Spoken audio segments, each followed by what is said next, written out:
Hello, hello, কে? পয়সা আপনি আমার নাম্বার পেয়েছেন কোথায়? পুরো ঢাকার শহরে 2 কোটি মানুষের ভিতরে 4 কোটি পা পয়সা। সেই জায়গা দিয়ে আমি তোমার পা খুঁজে বের করছি। আগে আমাকে বলেন আমাকে ফোন দিয়েছেন কেন? তার কসম পাইছে আমি তোমার অনেক বেশি ভালোবাসি।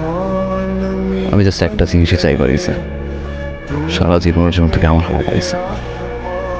আই লাভ ইউ পারিছে। এটা কোনোদিনই সম্ভব না। কেন সম্ভব না? প্লিজ এটা বলবো আমাকে। কারণ আমার বয়ফ্রেন্ড আছে। আমি সব জানি পাইছে। তোমার বয়ফ্রেন্ড তো আমার বয়ফ্রেন্ড নেই তো কি? হ্যাঁ, আমার বয়ফ্রেন্ড নেই, তার মানে এটা না যে আপনি আমার বয়ফ্রেন্ড হয়ে যাবেন। আমি মরে গেলে আপনার সাথে কোনোদিনও রিলেশনশিপে যাব না। পয়সা খোদার কসম পাইছে আমি তোমার ভালোবাসি পাইছে। একটা বার বোঝার চেষ্টা করো কতটুকু আমি তোমার ভালোবাসি পাইছে। আমি আপনাকে কিভাবে বোঝাবো?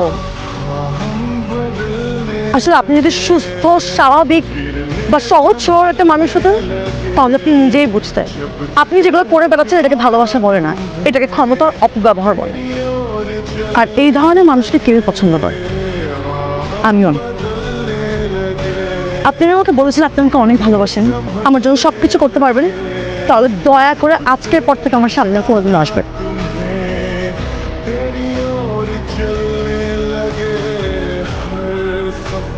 हर जगह हर कहीं बन